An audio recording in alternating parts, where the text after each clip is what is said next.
धन्यवाद. नमस्कार. आज डॉक्टर नरेंद्र दाभोळकरांच्या स्मृतिप्रित्यर्थ विवेक व्याख्यान मालेचं मला वाटते 13वं पुष्प आहे. त्याआधी त्यांच्या पुण्यतिथीच्या निमित्तानं मी त्यांना पुन्हा एकदा श्रद्धांजली अर्पण करतो. सकाळी नाशिक शहर काँग्रेस कमिटीमध्ये आम्ही एक कार्यक्रम घेतला. त्यामध्ये राजीव गांधी यांची जयंती, डॉक्टर नरेंद्र दाभोळकर यांचा हुतात्मा दिन आणि आपले नाशिकचे खासदार माजी खासदार माने यांचाही स्मृतिदिनाचा आम्ही संयुक्तपणे साजरा केला. खरं म्हणजे मध्यंतरी मी थोडा आजारी होतो, त्यामुळं बरेच दिवस मी प्रवास थोडा टाळत होतो. 2 महिन्यापूर्वी जेव्हा निमंत्रण मिळालं, 2 महिन्यानंतर काही हरकत नाही असं वाटलं. आणि विषय असा होता, डॉक्टरांचा आणि आमचा एका जिल्ह्यातले असल्यामुळं आणि एका विचाराचे असल्यामुळे खूप स्नेहसंबंध होता. मी मुख्यमंत्री असताना अंधश्रद्धा निर्मूलन कायदा करा यांचा आग्रह होता आणि मी त्या मताशी तंतोतंत सहमत होतो. पण ते विधेयक मंत्रिमंडळातून पारित करणं आणि त्या विधेयकाला जो पद्धतशीरपणे सनातन्यांच्याकडून जो विरोध झाला, काही ठिकाणी वारकऱ्यांना पुढं केलं, काही ठिकाणी मंत्रिमंडळातल्या माझ्या सहकार्यांना पुढं केलं. हा हिंदू धर्माच्या श्रद्धेचा विषय आहे आणि तुम्ही हिंदू धर्माच्या श्रद्धेवर आघात करता वगैरे खूप केलं. आणि त्यावेळेला आम्ही गमतीनं डॉक्टरांशी खूप भांडायचो की डॉक्टर तुम्ही म्हणताय एक सगळं खरं आहे, पण मला ह्यातनं हे रेटणं फार सोपं नाही आहे, त्यामुळे थोडंसं जर आपण मागं पुढं करून केलं पाहिजे. डॉक्टरांनी फुल सामंजस्य भूमिका घेतली आणि आम्ही जवळजवळ एकमतावर आलो होतो. काही बाबतीमध्ये मी स्वतःच आग्रही होतो की हे नाही चालणार. दुर्दैवानं त्या बऱ्याच लोकांचा त्याला चालढकल करण्याचा प्रयत्न होता आणि तो कायदा काही डॉक्टर असताना काही पारित झाला नाही. आणि दुर्दैवानं आजच्या दिवशी 2013 मध्ये ह्या ज्या विचारानं महात्मा गांधींची हत्या केली, त्या विचाराचा जय झाला आणि त्यांनी डॉक्टरांचा अगदी निघृण असा खून केला, हत्या केली. मी कोल्हापूरला होतो, नुकतंच विमानातून उतरलो होतो आणि तिथं शेजारी चहा घ्यायला विमानतळावर थांबलो असताना मला बातमी कळली, मीडियाचे लोक आले आणि एकदम धक्का बसला. माझ्या तोंडातून वाक्य टीव्हीवर गेलं की ज्या व्यक्तींनी, ज्या विचारधारेनी महात्मा गांधींचा खून केलाय, त्याच विचारधारेनी हे कृत्य घडवले. खूप गदारोळ झाला. तुम्ही आधीच ठरवलं का कोणी केलंय, काय केलंय वगैरे, पण ठीक आहे, आय स्टँड बाय. जे काही होतं ते मी कायम आहे. आज योगायोगानं राजीव गांधी यांचीही जयंती आहे. त्यांचंही खूप मोठं महान काम होतं. त्यांचीही अशीच निग्रह हत्या झाली. एका विचारामुळं देशाला एकसंगत ठेवण्याच्या प्रयत्नातून त्यांनी आपल्या प्राणाचं बलिदान दिलं. या 2 महान व्यक्तींची आज या ठिकाणी आठवण येते. आणि पुन्हा एकदा आपल्या विवेक व्याख्यान मालेनं मला अत्यंत महत्त्वाच्या अशा वार्षिक कार्यक्रमाकरता निमंत्रित केले, त्याबद्दल मी आपले सर्वांचे धन्यवाद व्यक्त करून मी आपल्या आजच्या विषयाकडे वळतो. मी खरं म्हणजे पॉवर पॉईंट प्रेझेंटेशन केलं होतं, पण तो स्क्रीन जरा छोटा आहे, त्यामुळं बरीचशी आकडेवारी कदाचित दिसेल का नाही दिसेल मला माहित नाही, पण प्रयत्न करूया. माझ्या व्याख्यानाचा विषय आपण माहिती आहे की विकसित भारत 2047, म्हणजे ज्या दिवशी घोषणा झाली किंवा भारताला स्वातंत्र्य मिळाल्यानंतर 50 वर्षात आजच्या सत्ताधाऱ्यांना असं काहीतरी सिम्बॉलिझम फार महत्वाचं वाटतं. हे सण साजरे करणं, उत्सव साजरे करणं, समारंभ साजरे करणं, ग्रँड इव्हेंट साजरं करणं. आणि त्यातून त्यांनी ही घोषणा केली की असं असं होईल. आणि मग प्रत्येक प्रधानमंत्र्यांच्या वक्तव्यामध्ये हे स्वप्न दाखवलं जातं की 2047ला 100 वर्ष होतील, त्यावेळेला आपण एक विकसित देश होऊ. माझ्या मांडणीमध्ये मी 3च भाग आहेत फक्त. पहिला, सुरुवात मी असं करू इच्छितो की देशातला असा एकही नागरिक नसेल त्याला वाटत नाही की आपला देश विकसित, समृद्ध, संपन्न व्हावा, डेव्हलप व्हावा, ते काय असेल ते. उलट इतके दिवस का थांबवलं होतं, आणखी लवकर झाला तर बरं वाटेल. मलाही, मी त्यातलाच भारताचा एक नागरिक आहे. मलाही वाटतं की आपला देश, मी बऱ्याच देशात गेलेलो आहे, राहिलेलो आहे, वास्तव्य केलं आहे, आपणही तिथपर्यंत गेलं पाहिजे. आणि ज्या वेळेला मी शेजारची वास्तविक परिस्थिती पाहतो, शिक्षणाची, आरोग्य व्यवस्थेची, दारिद्र्याची, शेतकऱ्यांची, कामगारांची, तेव्हा एक दुःख होतं की आपण कुठं चुकतोय, काय होतंय. आणि मग जर काही उपाय सुचत असेल की आपण समृद्ध होऊ, विकसित होतो, का नाही. आता पहिला माझा मुद्दा सुरुवातीलाच आहे की कुणाचाही भारत विकसित होण्यामध्ये विरोध नाही. जितक्या लवकर होता येईल तेवढा आम्हाला पाहिजे आहे. अगदी 47ला झाला तरी चालेल. अर्थात तिथं आम्ही कोणच नसणार आहे, घोषणा करणारे नसणार आहे, आम्ही नसणार आहे, तुमच्यातले काही तरुण कदाचित असतील, पण आम्ही नसणार आहे. पण त्यामध्ये कोणाचंच दुमत नाही. आणि एखादं उद्दिष्ट गाठायचं असेल तर एक मोठी महत्वाकांक्षा असणं गरजेचं असतं. हाय ॲस्पिरेशन ठेवणं हे फार महत्वाचं असतं, त्यामध्ये काही दुमत नाही. दुसरं मी असं सांगू इच्छितो की कॅव्हिएट आहे, माझी पार्श्वभूमी थोडीशी लेफ्ट ऑफ सेंटर आहे. माझे दोन्ही पालक म्हणजे पिताजी आणि माताजी हे पूर्वी शेतकरी कामगार पक्षाच्या चळवळीमध्ये, संयुक्त महाराष्ट्राच्या चळवळीमध्ये खूप ऍक्टिव्ह होते, तुरुंगवास वगैरे भोगडं वगैरे. त्यातून मग ते 1960 साली संयुक्त महाराष्ट्र झाल्यानंतर स्वतः स्वर्गीय यशवंतराव चव्हाणांनी विनंती केल्यावर माझे वडील, त्यांचे सर्व सहकारी, यशवंतराव मोहिते असतील, अकलूजकर मोहिते पाटील असतील, बरीचशी मंडळी सगळी काँग्रेसमध्ये आली. पण आमची मूळ पार्श्वभूमी लेफ्ट ऑफ सेंटर, जी काँग्रेसची पार्श्वभूमी आहे. आणि संविधानाबद्दल, सेक्युलरिझम बद्दल, माझं सेक्युलरिझम जे आहे ते छत्रपती शिवाजी महाराजांचं सेक्युलरिझम, त्याबद्दल काही तडजोड नाही. पण या माझ्या मांडणीमध्ये मी कुठलाही डावा उजवा विचार बी यामध्ये अजिबात मांडणार नाहीये. फक्त वास्तववादी मांडणी आहे. माझे काही विचार या सरकारबद्दल असेल ते नंतर बाहेर मी उद्या सुद्धा बोलेन.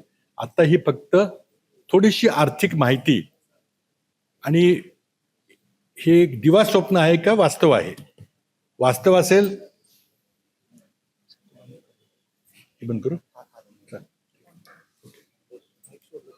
ठीक आहे. हे जर वास्तव असेल तर आनंदाची गोष्ट आहे. आणि जर दिवा स्वप्न असेल तर मग काय दुरुस्त केलं पाहिजे, कारण हे व्हायला तर पाहिजे. म्हणून माझी मागणी फक्त 3 भागात आहे. थोड्याशा स्लाइड्स आहेत त्या पहिल्या भागातल्या, दुसऱ्या तिसऱ्या मी असंच एक्सटेम्पर बोलणार आहे. बरेचसे इंग्रजी शब्द येतील, काही व्याख्या इंग्रजीमध्ये कराव्या लागतील, बहुतेक समजतील असे वाटते. 3 माझे मुख्य भाग आहेत. पहिला भाग की विकसित म्हणजे काय. बोगम असं म्हणायचं का की अमेरिकेसारखं झालं पाहिजे, इंग्लंड सारखं झालं पाहिजे. विकसित म्हणजे काहीतरी तुम्ही संख्यात्मक व्याख्या केली पाहिजे, जी हे सरकार अजिबात करत नाही.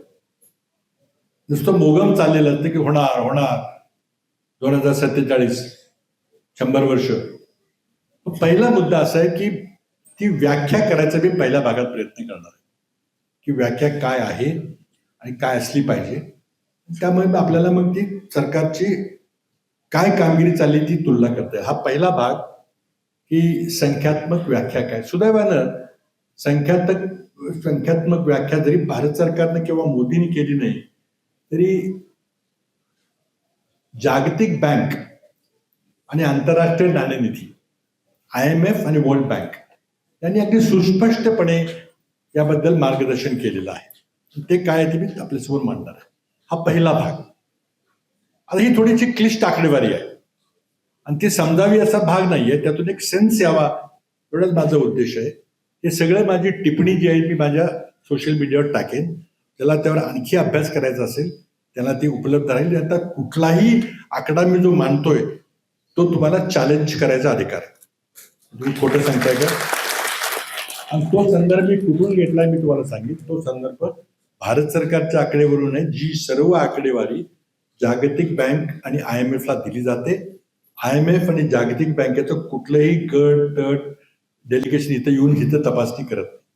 नाशिकला येत नाही, सिन्नरला येत नाही, पुण्याला येत नाही, कराडला येत नाही. ते भारत सरकारची आकडेवारी घेतात, त्यावरच आपली मांडणी करतात. पण ते करताना हे करतात, थोडं विश्लेषण जरूर करतात की तुमची आकडेवारी फुगवलेली आहे का, ही वास्तववादी आहे का, हे तेव्हा अभ्यास करतात. कारण खूप मोठे तिथं स्टाफ, त्याचा हजारोचा स्टाफ असतो. आणि मग ते काय करतात की जाहीरपणे तुमच्या आकडेवारीवर ते आपलं मत प्रदर्शन करतात. आणि प्रत्येक राष्ट्राच्या आकडेवारीवर जे सरकार त्यांना देतं, चीन देतं, रशिया देतं, अमेरिका देतं, त्या राष्ट्रावर ते ABCD तुम्हाला मार्क देतात आणि ते जाहीर करतात. यावर्षी भारताच्या आकडेवारीला C कॅटेगरी दिली पहिल्यांदाच. म्हणजे विश्वासार्हतेबद्दल प्रश्नचिन्ह आहे. जास्त मी काही बोलत नाही. ही IMF ची आकडेवारी माझी नाही. त्यामुळे पहिल्या टप्प्यामध्ये आपण संख्यात्मक व्याख्या करायचा प्रयत्न करणार आहे की काय व्याख्या असली पाहिजे. आणि मग ती संख्यात्मक आपण टप्पा मांडला की मग गणित मांडून आपल्याला तिथपर्यंत कसं पोहोचता येईल हे गणित सहज मांडता येईल. दुसऱ्या भागामध्ये मी एक एम्पिरिकल एव्हिडन्स देणार आहे. आपल्या समोर जे काही दृश्य दिसतंय, कारण आकडेवारीतून काही कळत नाही. बऱ्याच जणांना हे मी आकडे सांगेन त्याची माहिती नसेल, स्वाभाविक आहे. मी पण एक इंजिनियर आहे, मलाही अर्थशास्त्राचं काही कळत नव्हतं. असंच ऐकत ऐकत मनमोहन सिंग सारख्या लोकांच्याकडून शिकत शिकत पुढे गेलो, इथपर्यंत आलोय. तर ते काय की पण आपल्याला सगळ्यांना समजलं पाहिजे काय की ठोबळ मानाने अंदाज आला पाहिजे, म्हणून हा माझा प्रयत्न आहे.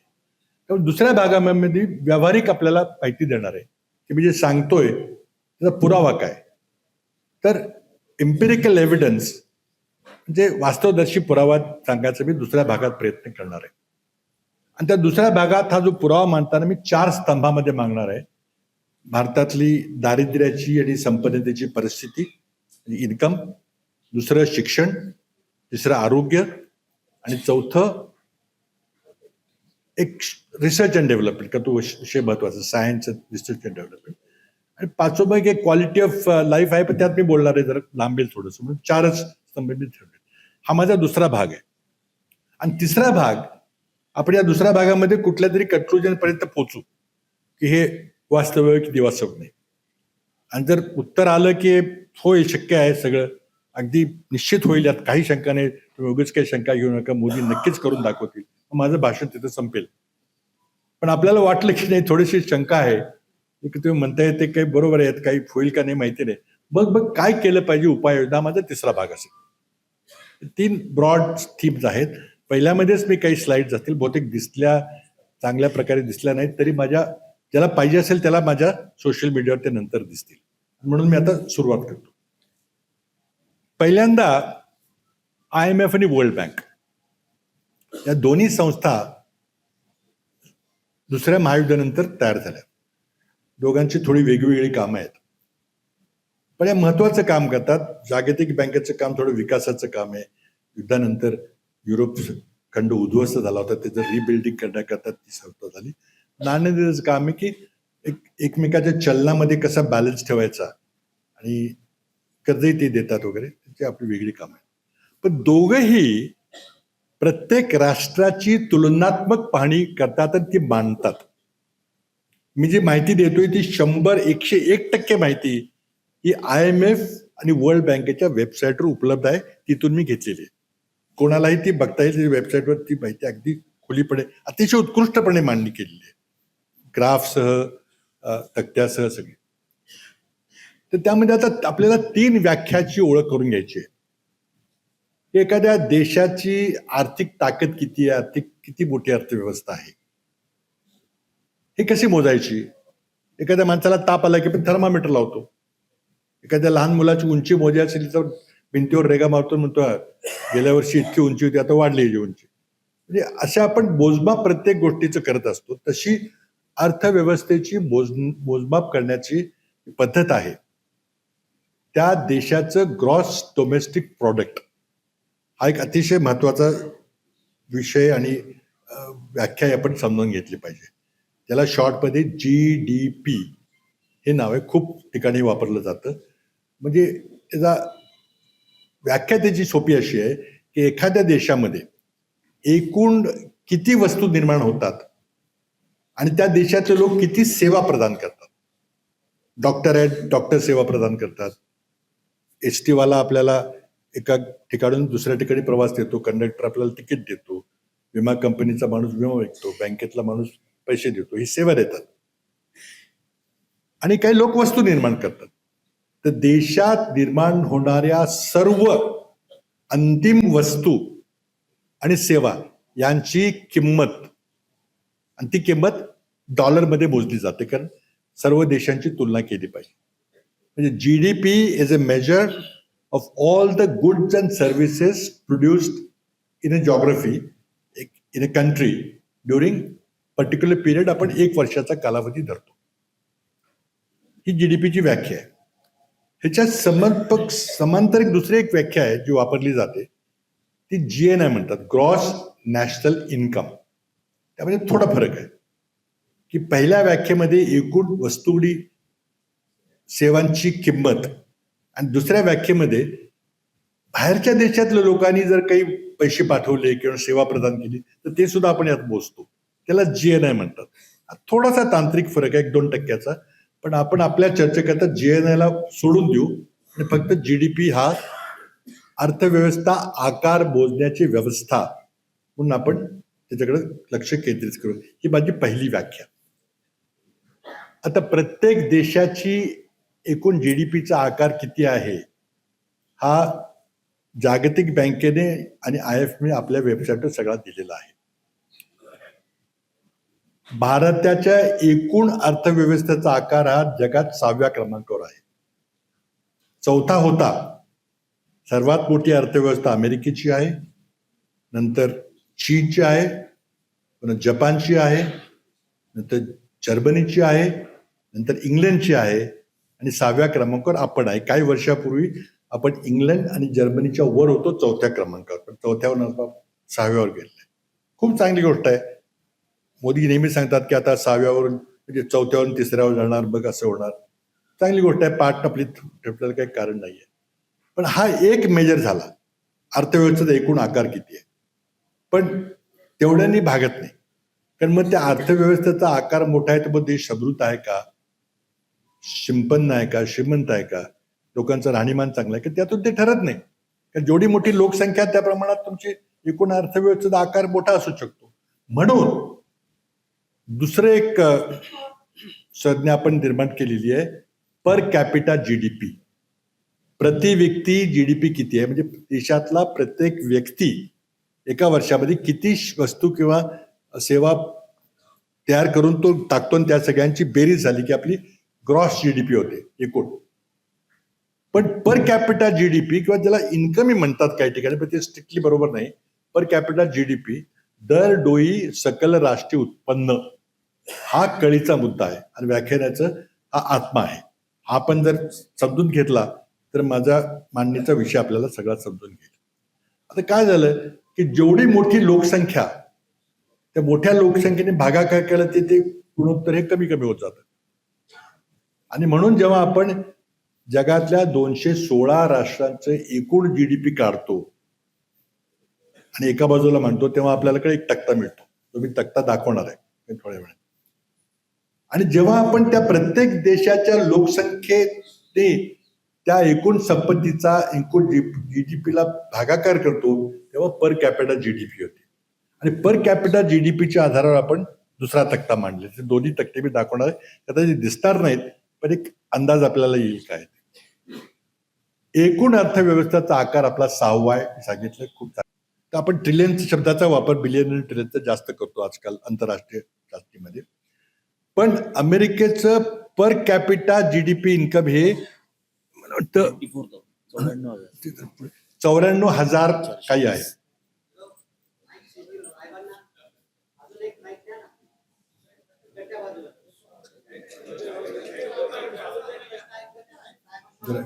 पुढे घेऊ का? ठीक आहे. हा, तर अमेरिकेचं पर कॅपिटा इन्कम 94,000 आहे. नंतर चायनाचं एकूण GDP 20 ट्रिलियन आहे आणि पर कॅपिटा इन्कम 14,000. दिसते? ठीक आहे. ओके. नंतर जर्मनीचं एकूण उत्पन्न 5.5 ट्रिलियन कोटी आणि पर कॅपिटा हे चीनपेक्षा खूप जास्त आहे, 65,000. जपानचं पर कॅपिटा GDP 35,000 आणि एकूण उत्पन्न 4.5 ट्रिलियन आहे. युकेचं 4.25 आहे ट्रिलियन आणि पर कॅपिटा इन्कम 61,000 आहे. आणि भारताचं एकूण राष्ट्रीय उत्पन्न हे लाल शाईमध्ये दाखवले ते $4.15 ट्रिलियन आहे. आपला आजच्या घडीला 6वा क्रमांक आहे. पूर्वी 4था होता, तो रुपयाच्या अवमूल्यनामुळे थोडा खाली गेलेला आहे. पण आपलं पर कॅपिटा इन्कम किती ते जरा बघा जरा थोडस. आपलं per capita income, per capita GDP 2830 आहे. 2830 आकडा थोडासा मागे पुढे आहे. काही ठिकाणी मला वाटतं 2703 दिला नाही, पण तो 2830 आहे लेटेस्ट आकडा आहे. IMF आणि वर्ल्ड बँक मध्ये थोडा फरक आहे, 2-4 टक्क्याचा. आणि कुठलं वर्ष धरतोय आपण त्यावर थोडंसं आहे, पण एक त्या सुमारास आहे. आणि मग बाकीच्या देशाची अगदी सौदी अरेबियापर्यंत ही यादी आहे. आता पुढचा जर घेतला आपण, हे जगातल्या 20 राष्ट्रांची माहिती आहे. म्हणजे एकूण उत्पन्न खूप असू शकतं, पण दरडोई GDP हे फार कमी असू शकतं. हे भारताचे उदाहरण म्हणून पाहिजे. आता हा सगळ्यात माझ्या ह्या सगळ्या मांडणीचा सगळा आत्मा फक्त ही एकच स्लाइड आहे आणि यावर मी थोडंसं थांबणार आहे. पण हे जर पाहिलं तर बाकी सगळं जे काय बोलणार आहे मी एवढंच फक्त लक्ष द्या. त्यामध्ये जर दिसत असेल तर पहिला जो कॉलम आहे त्यामध्ये इन्कम कॅटेगरी म्हटलेलं आहे. तर जागतिक बँक सगळ्या जगातल्या सर्व 218 देशांच्या अर्थव्यवस्थेची वर्गवारी 4 कॅटेगरीमध्ये करते. पहिली कॅटेगरी हाय इन्कम कॅटेगरी आणि शेवटची कॅटेगरी लो इन्कम कॅटेगरी. अगदी स्वाभाविक आहे, त्यामध्ये काही फार विशेष हे करायचं कारण नाही. आणि मध्यम जी मिडल इन्कम कॅटेगरी आहे त्याचे 2 भाग आहेत. एक अपर मिडल लेवल इन्कम आणि एक लोअर मिडल लेवल इन्कम. म्हणजे एकूण वर्ल्ड बँक ही जगातल्या सर्व अर्थव्यवस्थेची कॅटेगरी हे दरडोई उत्पन्नावर आधारित 4 कॅटेगरीमध्ये करते. आता या हाय इन्कम कॅटेगरीमध्ये 87 कंट्रीज आहेत आणि त्यामध्ये पहिला क्रमांक आहे मोनाको नावाच्या अतिशय छोट्या देशाचा. त्याची लोकसंख्या 40,000 आहे. त्यांचं दरडोई उत्पन्न 3,33,000 आहे. भारताचं 28 आहे, त्यांचं 2,33,000 आहे. पहिला क्रमांक जगात मोनाकोचा लागतो. आणि नंतर अप्पर हाय इन्कम मधले शेवटचा देश रशियन फेडरेशन आहे, त्यांचं 14,000 आहे. मग नंतर पुढची कॅटेगरी आहे अपर मिडल लेवल. त्याची रेंज आहे ही $4,736 पासून $14,375 ही त्याची रेंज आहे. आणि त्यामध्ये मग व्हिएतनाम आहे, मेक्सिको आहे, असे काही देश आहेत, जॉर्डन आहे. तिसरी कॅटेगरी जी आहे ती लोअर मिडल इन्कम कॅटेगरी आहे. त्याची रेंज आहे की $1,175 कमीत कमी ते $4,635 ही तिसरी रेंज आहे. आणि 1,175च्या खाली मग ही लो इन्कम कॅटेगरी अगदी कमी असते. तर पहिल्या हाय इन्कम कॅटेगरीमध्ये 87 कंट्रीज आहेत. अप्पर मिडल इन्कम कॅटेगरीमध्ये 55 देश आहेत. लोअर मिडल इन्कम कॅटेगरीमध्ये 48 कंट्रीज आहेत आणि लो इन्कम कॅटेगरीमध्ये 38 कंट्रीज आहेत. भारताचा क्रमांक हा लोअर मिडल इन्कमच्या जरासा वर आहे. मी तिथं भारताचा आकडा लालमध्ये लिहिलेला आहे. आपल्या खाली फक्त झांबिया आहे आणि भारताचा 162वा क्रमांक आहे. 161 देश पर कॅपिटा जीडीपी मध्ये आपल्यापेक्षा जास्त त्यांची पर कॅपिटा जीडीपी म्हणजे ते आपल्यापेक्षा अधिक समृद्ध आहेत. आणि जर आपल्याला विकसित व्हायचं असेल तर आपल्याला लोअर मिडल इन्कम कॅटेगरीमध्ये पार करून अपर मिडल इन्कम कॅटेगरी पार करून हाय इन्कम कॅटेगरीला स्पर्श केला पाहिजे. तिथे आपण जाऊ शकणार नाही, म्हणजे किमान 87 नाही तर 88 नंबर पर्यंत आपण गेलो पाहिजे, तर त्याला विकसित म्हणता येईल. ही व्याख्या आंतरराष्ट्रीय नाणेनिधी आणि जागतिक बँकेची आहे. मोदींनी जरी केली नाही तरी जगातली व्याख्या ही आहे. आता प्रश्न असा आहे की 162-165व्या क्रमांकाहून आपल्याला 88 पर्यंत जम्प करायची आहे, ती किती वर्षात होईल? हा सगळा या मांडणीचा आत्मा आहे. ही सगळी 162 यादी मी मांडलेली आहे. ते दिसणार नाही तुम्हाला, पण ती फार छोटे आकडे दिसतील. पण हे जे आहे ना, हे जगातल्या मोठ्या इकॉनॉमीची, ह्या हाय इन्कम इकॉनॉमी ज्या आहेत, मी पहिल्यांदा 87 कंट्री दाखवले, त्यांच्या काही पहिल्या 15ची ही मांडणी आहे.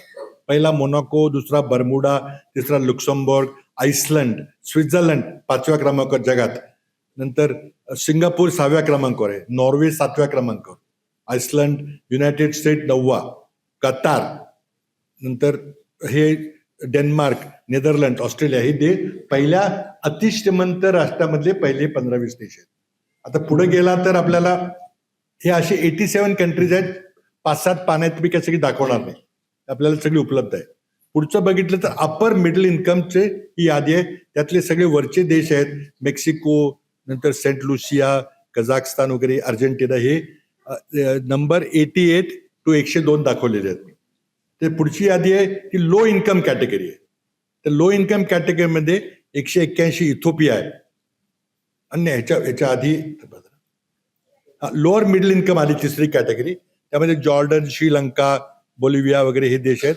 आणि त्यांचं पर कॅपिटा इन्कम हे 4800च्या रेंजमध्ये आहे. मग खाली जात जात ट्युनिशिया, मोरोको, फिलिपिन्स हे देश करत शेवटी 162व्या क्रमांकावर इंडिया लाल मध्ये मी दाखवलेला आहे. आणि आपण इथं 2703 दाखवले, पण 2830 पर्यंत आकडा आहे. हा आपण 162व्या क्रमांकावर आहे. आपल्यापेक्षा 161 राष्ट्र ही पर कॅपिटा जीडीपीच्या बाबतीमध्ये वर आहेत, म्हणजे आपल्यापेक्षा जास्त समृद्ध आहेत. हे अगदी कॅटेगरिकल स्टेटमेंट आहे. कोणाच्या मनात काही 1% शंका नसली पाहिजे. आता हे वास्तव आहे. आपण 162व्या 165-167व्या क्रमांकावर, आणि गेलं कुठं पाहिजे तर आपण लोअर मिडल इन्कम ओलांडून, लोअर अपर लेवलची मर्यादा ओलांडून हाय इन्कमला स्पर्श केला पाहिजे. म्हणजे 87 कंट्रीज आता आहेत, ते 88 पर्यंत तरी आपण पोहोचलं पाहिजे. अगदी हाय इन्कम मध्ये गेला नाही तरी अप्पर मिडलच्या वरपर्यंत तरी गेलं पाहिजे. आणि त्याची किती लिमिट आहे तर ती लिमिट तुम्हाला दाखवली मगाशी मी, ती आहे 14,375. म्हणजे आपल्याला 2830 पासून किती वर्षात 14,375 गाठता येईल. आता त्यात दुसरी गंमत अशी आहे की जगाचीच अर्थव्यवस्था 2.7% दरवर्षी वाढते सरासरी. तळ्यात समजा बोटी असतील, तळ्यातलं पाणी जर उंची वाढली तर सगळ्याच बोटीवर जातात. तसं जगाची अर्थव्यवस्थाही वाढतीये. त्यामुळे हा जो 14,375 आकडा आज आहे, तो काही वर्षानंतर तो वाढणार आहे ना. दरवर्षी 2.3% ती आकडा वाढत जाणार आहे. कारण जागतिक बँक 14,000चं तुमचं उत्पन्न असलं दरडोई तर तुम्ही किती समृद्धीत राहू शकाल, तुमच्याकडे 4 चाकी वाहन असेल का, कलर टेलिव्हिजन असेल, हे सगळे खूप क्लिष्ट विषय, पण ते करतात सगळे ते. आता ही आपल्याला हा टप्पा आपल्याला ओलांडायचा, ही वस्तुस्थिती. यामध्ये काही कोणाचे काही दुमत असायचं करण्याचे हे सरकारी आकडे आहेत सगळे, आमचे नाही. आता याच्यानंतर मी पुढचं एक अगदी सोपं 8वीचं गणित आपण सगळ्यांनी शिकलेला हा जो फॉर्म्युला आहे, बहुतेक सगळ्यांनी अंकगणितामध्ये 7वी 8वीला चक्रवाढ व्याज काढताना आपण लक्षात घेतलं असेल. ते चक्रवाढ व्याज काढायचं असेल तर ती मूळ रक्कम असती, त्याला 1 अधिक व्याजाचा दर R आणि त्या सर्वांना Nचा घात असतो. हा सिंपल फॉर्म्युला आहे. आठवत असेल तुम्हाला पहिल्यांदा 7वी 8वीचं गणित तर लक्षात ठेवा. अर्थव्यवस्थेच्या बाबतीत हाच फॉर्म्युला वापरला जातो, चक्रवाढ वाढीचा. आणि त्यामध्ये 2 यातले घटक महत्वाचे आहेत, R आणि N. आर म्हणजे किती टक्क्यांनी आपण वाढ करतोय, विच इज या भाषेमध्ये जीडीपी ग्रोथ रेट असं म्हटलं जातं. दरवर्षी अर्थव्यवस्था किती टक्क्यानं वाढते आणि अत्यंत कळीचा मुद्दा असतो की किती टक्क्यानं आपली अर्थव्यवस्था वाढते. तो आर म्हणून या फॉर्म्युलेमध्ये लिहिलेला आहे. आणि एन म्हणजे किती वर्ष लागतील. 2047 आज किती 26 आहे, म्हणजे 21 वर्षांनी होईल का पडलं तर मग एन तिथं 21 वर्ष असेल. आणि हा फॉर्म्युला सहजासहजी मानता येतो की 10वी मला वाटतं 8वी 9वी 10वीला शिकवतात. आता सगळे विसरले असतील, पण हे सोपं आहे गणित, अवघड नाही. कॅल्क्युलेटरमध्ये एका मिनिटात निघतो आकडा. तर ह्या तीनच व्याख्या महत्वाच्या आहेत. एकूण जीडीपी, लोकसंख्येने भागाकार जीडीपी पर कॅपिटा, आणि एक ठराविक उंचीपर्यंत जायचं असेल तर किती गतीनं आपल्या अर्थव्यवस्थेचा वेग वाढला पाहिजे.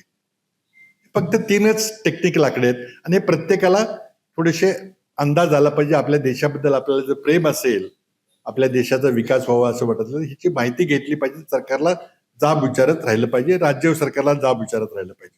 ही काही बरोबर नाही. आता हे जे मी ग्राफ दाखवलाय किती दिसतोय मला माहिती नाही, पण हा 2015 म्हणजे मोदी सरकार जेव्हा आलं त्यावेळेपासून भारताच्या अर्थव्यवस्थेचा विकास दर म्हणजे जीडीपी ग्रोथ रेट, जो बघाच्या फॉर्म्युल्यामधला आर जो फॅक्टर आहे तो हा. तर पहिल्या वर्षी 9 होता पहिला बिंदू, नंतर वाढत गेला. एकदम कोविडमध्ये हे 2020ला एकदम खाली गेला, उणे झाला आणि मग पुन्हा वर गेला. लाल रेषा ही सरासरी रेषा आहे गेल्या मोदी सरकारच्या 10 वर्षाची. आणि दॅट ॲव्हरेज इज अबाउट 6.1%. म्हणजे गेल्या 12 वर्षामध्ये भारताच्या अर्थव्यवस्थेचा सरासरी विकास दर, GDP growth rate on an average is 6.1%. आता काही लोक, काही अर्थशास्त्रज्ञ विशेषतः जरा आपल्या विचाराचे आहेत, आमचे प्रोफेसर अरुण कुमार वगैरे, ते म्हणतात ते खोटं आहे, 2% जास्त नाहीये. काही म्हणतात 3% आहे. यशवंत सिन्हा माजी अर्थमंत्री आले होते आमच्याकडे, ते म्हटले 4% जास्त नाहीये. पण ते सगळं सोडून देऊ आपण. भारत सरकारचा अधिकृत हा जो चार्ट आहे तो गृहीत धरू 6%. आता 6%नी जर आपण सतत राहत नाही, पण पाहिलं आपण की 2015ला 8 होता, मग खाली गेला, मग एकदम उणे गेला, मग पुन्हा वर गेला. हा काही सतत राहत नाही. त्यामुळं पुढची 22 वर्ष अर्थव्यवस्थेचा विकास दर स्थिर राहील, तो खूप अधिक राहील, 6%, 7%, 8% राहील. हा प्रयत्न आपल्याला करायला पाहिजे. जागतिक बँकेने जेव्हा मोदींची व्याख्या ऐकली की 2047, जागतिक बँकेने आपल्याला असं सांगितलं त्यांच्या आकडेवारीप्रमाणे की पुढच्या 25 वर्षामध्ये भारताला 7.2% सतत आपला ग्रोथ रेट राखला पाहिजे. Average growth rate of 7.2%, constant for continuously for 25 years, जे जगाच्या ज्ञात इतिहासामध्ये कुठल्याही देशाला जमलेलं नाही आतापर्यंत. आता मोदी करू शकतील, मोदी आहे तो मुमकिन आहे, पण फक्त चीननी 10 वर्षाकरता केलं. 80च्या दशकामध्ये बहुतेक त्यांनी 10 वर्षाची त्यांनी टप्पा घातला. त्यामुळे चीन आपल्यानंतर 2 वर्षांनी स्वतंत्र झाला 1949 साली. चीनची त्यावेळेला जीडीपी पर कॅपिटा जीडीपी $300 होती, आपली 450 होती. आपल्या मागं होता चीन, तरी चीन पुढे गेला. नंतर चीनची कल्चरल रेव्होल्युशन म्हणजे 10 वर्ष टोटली इतिहासातून पुसली गेली. त्याच्या आधी माओ त्से-तुंगचा लॉंग मार्च झाला, त्यामध्ये लाखो माणसं मारली गेली. तरी चीन या 80च्या दशकामध्ये सलग 10%पेक्षा जास्त विकास दरानं त्याचा विकास झाला. त्यांनी वेगळी थिअरी अडॉप्ट केली. कम्युनिझम, पॉलिटिकल पॉलिसी कम्युनिझमची होती, पण इकॉनॉमिक पॉलिसी त्यांनी फ्री मार्केटची स्वीकारली. आणि त्यामुळे जिनपिंगचे वगैरे म्हणणं असायचं की as long as cat catches mouth it doesn't matter काळी आहे का गोरी आहे. जोपर्यंत मांजराने उंदीर धरतं तोपर्यंत मांजराचा रंग महत्वाचा नाहीये. त्यामुळं त्यांनी ही कॅपिटलिझमची पद्धत अवलंबली, मिक्स इकॉनॉमी वापरली, त्यांचा प्रचंड वेगानं विकास झाला. आज चीनचं दरडोई जीडीपी उत्पन्न भारताच्या 5 पट मोठं आहे. आपलं 2830 आहे, चीनचं जवळजवळ 14,000 आहे. मी तुम्हाला दाखवलं. त्यामुळं हे गणित अगदी सोपं आहे. हे जागतिक बँकेचं गणित आहे, माझं नाहीये. मोदी याला चॅलेंज करू शकत नाही, कुणीच करू शकत नाही, कारण हे आंतरराष्ट्रीय ऍक्सेप्टेड ही टर्मिनॉलॉजी आहे, मेथोडॉलॉजी आहे, कॅल्क्युलेशन आहे. आता शेवटी मग आपण मूळ मुद्द्यावर कुठे येतो की आपल्याला तर विकसित व्हायचं म्हणजे त्या 88व्या रँक पर्यंत पोहोचायचंय, 14,000 पर कॅपिटल जीडीपी पर्यंत पोहोचायचं. किती टक्के विकास दरानं आपली वाढ झाली पाहिजे?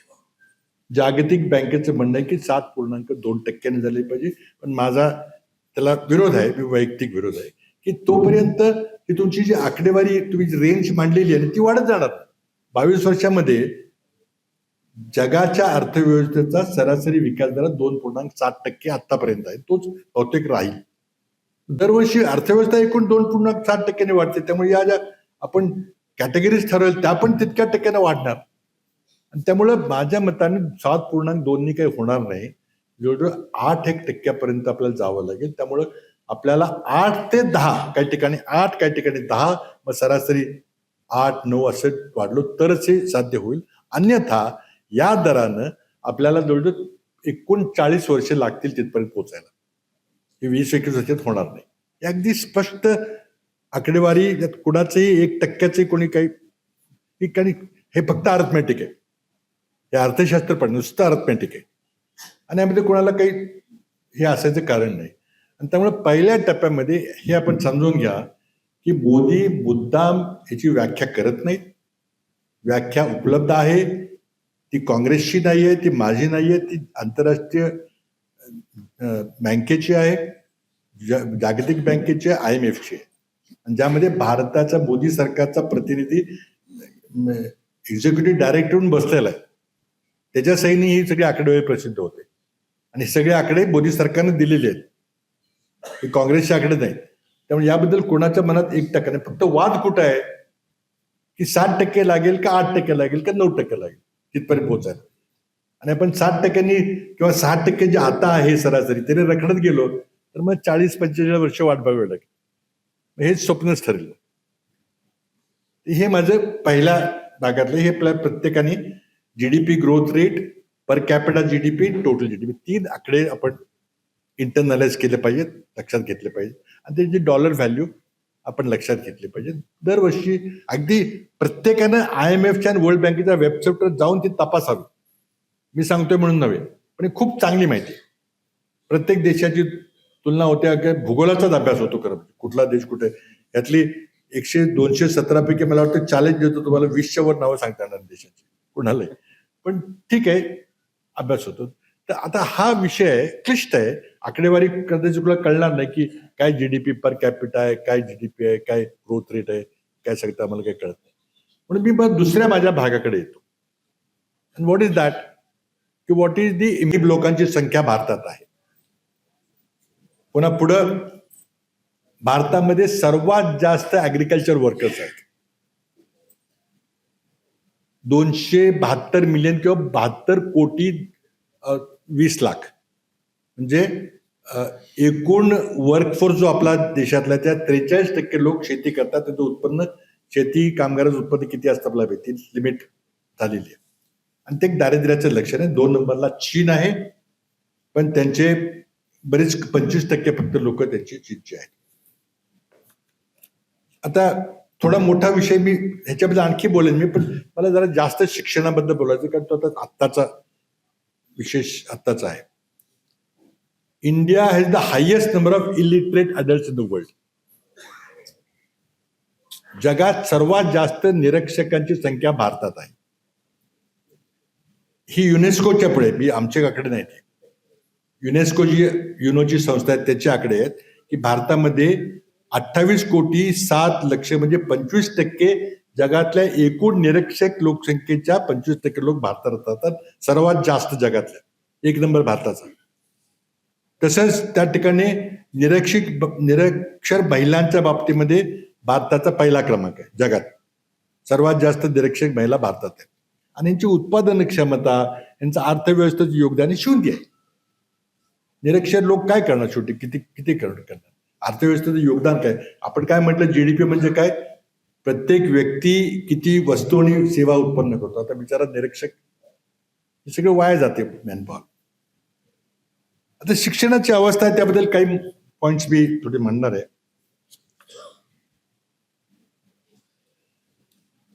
की आपल्या देशातली शिक्षणाची परिस्थिती काय, किती सरकार किती उदासीन आहे. आपल्याला माहिती आहे की 1964 साली कोठारी नावाचं कमिशन आपण देशात नेमलं होतं. आणि त्या कोठारी कमिशननी शिफारस केली होती की देशानं आपल्या एकूण जीडीपीच्या 6% रक्कम शिक्षणावर खर्च केली पाहिजे, प्राथमिक, माध्यमिक, उच्च शिक्षण. आपण अजूनही 3.5% वर गेलेलो, तर आमचीही चूक आहे. मी एकट्या नंबर 1ला नंबर 2ला दोष देत नाही, पण आम्ही त्यामध्ये करू शकलो नाही, की रस्ते पाहिजेत, पूल पाहिजेत, कारखाने पाहिजे, आणखी पाहिजे, करू शकलो नाही. आणि प्रयत्न आम्ही नेहमी करायचो की केलं पाहिजे, पण झालं नाही. ह्या सरकारनं दुर्लक्ष केलं, याचं आणखी कमी व्हायला लागलं. आणि त्यामुळे काय झालंय, काही उदाहरण सांगतो की देशामध्ये 23 IITs आहेत. आपल्याला माहिती, सगळ्यांनी IITचं नाव ऐकलेलं आहे. जवाहरलाल नेहरूंनी 4 IIT सुरू केल्या. मी जेव्हा इंजिनिअरिंग कॉलेजला गेलो, मी सुद्धा IITची परीक्षा दिली. माझा काही वरचा पहिला नंबर लागला नाही, पण मला खडगपूरला मिळाली आणि मुंबईला मिळाली, पण मला ब्रँच काही मिळाली नाही, म्हणून मी पहिल्यांदाला गेलो.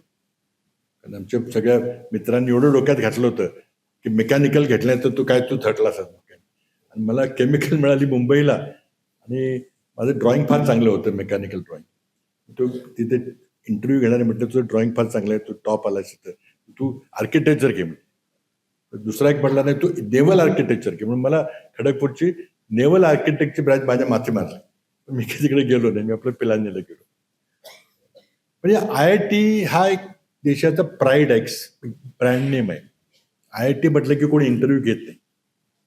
एक असा माझ्या वेळचा काळ होता, एखादा IITचा इंजिनियर जर गेला अमेरिकेमध्ये, तर त्याचा कोणी इंटरव्ह्यू घेत नसे. उलट तो घ्यायचा की किती पगार देणार, काय करणार, काय काम करायचं, अशी परिस्थिती. पण मोदींनी, आम्ही वाढवल्या IIT संख्या मनमोहन सिंगच्या काळामध्ये, पण मोदींनी इतक्या वाढवल्या की 23 IIT आत्ता आहेत.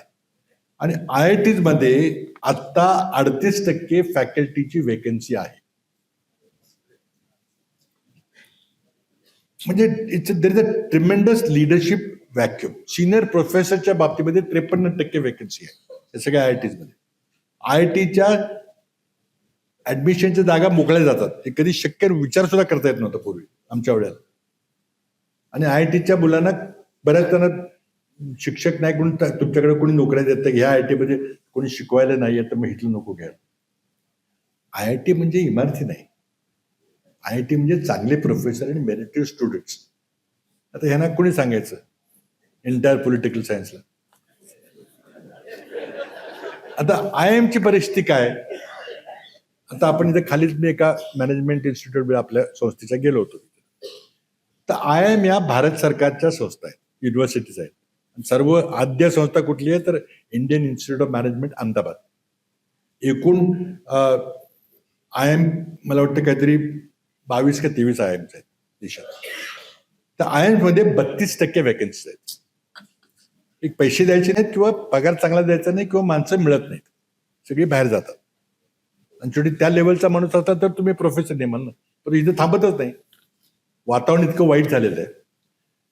आता सेंट्रल युनिव्हर्सिटीज आपल्या 56 आहेत देशात उच्च शिक्षणाच्या. मी उच्च शिक्षणाबद्दल बोलतोय. JNU आहे, हैदराबाद सेंट्रल युनिव्हर्सिटी, बऱ्याच 56 आहेत. त्या सेंट्रल युनिव्हर्सिटीमध्ये 26% वेकन्सी स्टाफच्या आहेत. 83% ST मध्ये आहेत. STच्या वेकन्सी 83% आहेत हाय लेवलला सेंट्रल युनिव्हर्सिटीमध्ये. OBCच्या 80% वेकन्सीज आहेत, आणि SCच्या 64% वेकन्सी आहेत. तुम्ही काय शिकवणार तिथं? टीचर्सच नाहीत. विद्यार्थी प्रवेश घेऊन तिथं काय करणार? एकमेकाचं शिकवायचं बघतात नव्हते, कोणी नाहीच. प्रोफेसर मिळत नाहीत. तर महाराष्ट्राची हे का होतंय, तर तुम्ही शिक्षणावर खर्च करत नाही, तुम्ही योग्य पगार देत नाही. आणि आज तुम्हाला चांगला गुणवत्तावान प्रोफेसर पाहिजे असेल, रिसर्चर पाहिजे असेल, तो मिळत नाही. आम्ही अमेरिकेत असताना खूप पॉप्युलर फ्रेज होती त्या नोकरी पगाराबद्दल वगैरे. ती फ्रेज होती की if you pay peanuts you get monkeys. मग तुम्ही शेंगदाणे फुटाणे दिले तर तुम्हाला अशा दर्जाची माणसं मिळणार. ही वास्तव आहे. तर तुम्हाला सांगतो की आपल्या देशातली काही माणसांची मी नावं सांगतो. सुंदर पिचाई ऐकले ना, गुगलचे प्रमुख आहेत ते. चेन्नईचे, त्यांना IIT चेन्नईमध्ये प्रवेश मिळाला नाही, त्यांना IIT खडगपूरला जावं लागलं, शिकले. अमेरिकेला जाताना सगळे घरादाराला सगळे कर्ज काढून जावं लागले. अमेरिकेला गेले, स्टॅनफोर्ड युनिव्हर्सिटी गेले, शिकले. आणि ते आज गुगलचे प्रमुख आहेत, सर्वेसर्वा आहेत, सुंदर पिचाई. मी सहज त्यांचे सगळ्यांचे पगार काढले की किती यांना मिळतात वर्षाला मानधन, पगार, बोनस, स्टॉक ऑप्शन्स वगैरे. सुंदर पिचाईचा आकडा आला 6,300 कोटी दरवर्षी. 6,300 crores पर इयर. सुंदर पिचाई. सत्या नाडेला मायक्रोसॉफ्टचे CEO आहेत. त्यांच्या पिताजीबरोबर मी काम केलं. ते IAS अधिकारी होते, अतिशय उत्कृष्ट IAS अधिकारी. BN युगांधर नावाचे प्लॅनिंग कमिशनचे मेंबर होते. आमच्या शेजारी बसायचे. खूप ग्रामीण विकासाबद्दल प्रचंड मोठा अभ्यास होता. पण सत्यानारायणना फार मोठ्या IIT मध्ये प्रवेश मिळाला नाही. ते मणिपूरला इंजिनियर झाले आणि पुढे अमेरिकेतल्या विस्कॉन्सिन नावाच्या मध्यम विश्वविद्यालयामध्ये ते मास्टर्स त्यांनी केली. पण ते जात जात जात आज मायक्रोसॉफ्टचे मुख्य आहेत, मुख्य कार्यकारी अध्यक्ष. त्यांचा पगार आहे वर्षाचा 850 कोटी रुपये. नंतर आणखीन एक भारतीय आहेत, ॲडोबी नावाची कंपनी आहे. PDF आपण कम्प्युटरमध्ये वापरतो ना, PDF फॉर्म मध्ये करतो ते. PDFची जनक कंपनी ॲडोबी. ॲडोबीचे प्रमुख आहे शंतनू नारायण, पगार 500 कोटी.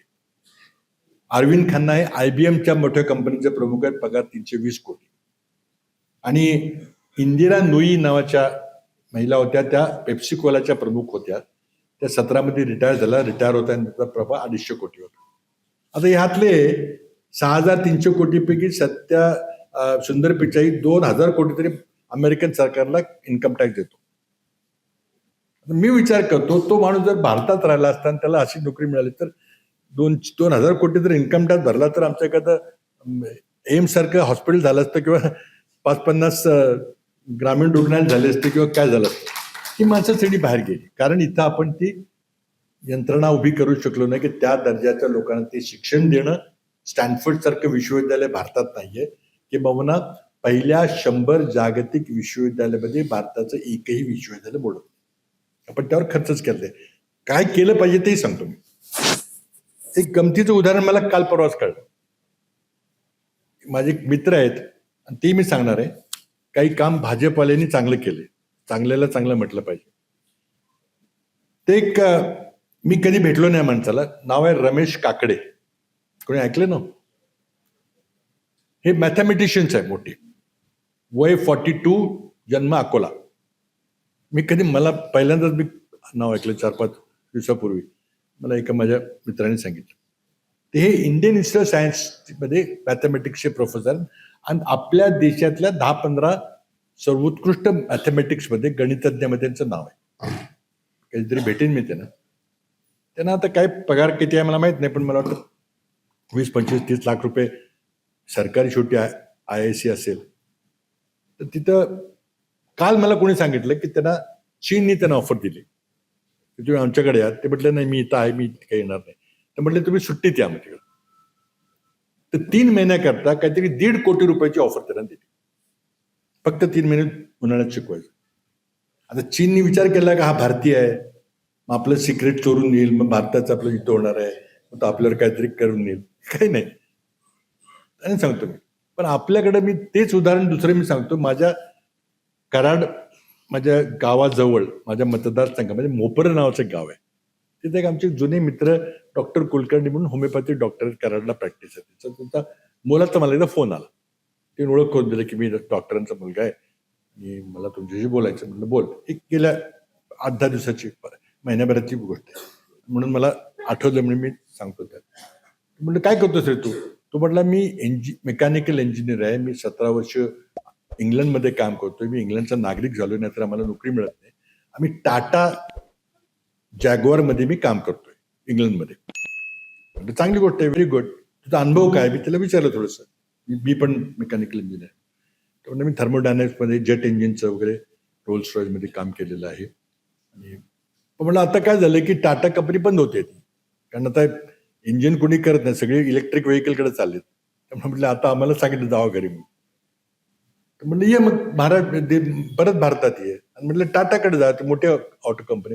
नाही म्हटलं टाटाची पॉलिसी की आमच्या कुठल्याही कंपनी तुला काढलं तर आम्ही काही घेणार नाही. म्हटलं ठीक आहे, चांगली पॉलिसी आहे. म्हटलं तू असं कर, तुला गॅस टर्बाईनचा अनुभव आहे, तू देशामध्ये गॅस टर्बाईन रिसर्च एस्टॅब्लिशमेंट नावाची बँगलोरला जेट विमानाचं जे तेजस विमान आहे आपलं, त्याच्याकरता जे इंजिन लागतं ते इंजिन करायचा प्रयत्न करतो. दुर्दैवाने गेली 50 वर्षात आपल्याला काही यश आलं नाही. आता ते कावेरी इंजिन म्हणून त्याचं नाव आहे. तर ते काय इंजिनियर बिचारे चांगले, पण पैसे कोण त्यांना देत नाही, अर्धवट देतात. सगळ्यांची आमची चूक आहे, आता सरकारची चूक आहे. ते म्हटलं त्यांना विचार, तुझ्यासारखा एक्सपिरियन्स रोल्स रॉयसमध्ये तू काम केलं, जा. तू गेला तिथं, तो म्हणा नाही तू अमेरिकेचा, तू इंग्लंडचा नागरिक आहे, आम्ही नाही घेणार. हा आला परत. त्याला म्हटलं सांग तुम्ही भारताचं नागरिक पुन्हा घ्यायला तयार आहे, पण मला नोकरी द्या. ते झालं नाही. सांगण्याचा उद्देश चीनला याचं काही हे नाहीये, अडचण नाहीये. कारण ते ना इतका मसल त्याचा मोठा झाला, दे आर नॉट अफ्रेड की कोणी काही घेईन. आपल्याला अजूनही चाललेलं आहे. आजही IIT मध्ये आपण परदेशी नागरिकांना घेत नाही. का नाही घेत? अमेरिका सगळ्या आपल्या लोकांना घेते. तुम्ही घ्यायला तुम्हाला काय अडचण आहे? नाही घेत. आता मी म्हटलं ना की काही भाजीपाली चांगलं काम करतात, ते सांगितलं पाहिजे. आमचे मित्र एक लोढा म्हणून एक मोठे बिल्डर आहेत, माहितीये का? खूप मोठे बिल्डर आहेत. आमचं काही जास्त पटायचं नाही त्यांचं, पण आहे मोठा बिल्डर. त्याला आजच्या मोदी सरकार, आपलं देवेंद्र फडणवीस प्रचंड महाकृपा आहे.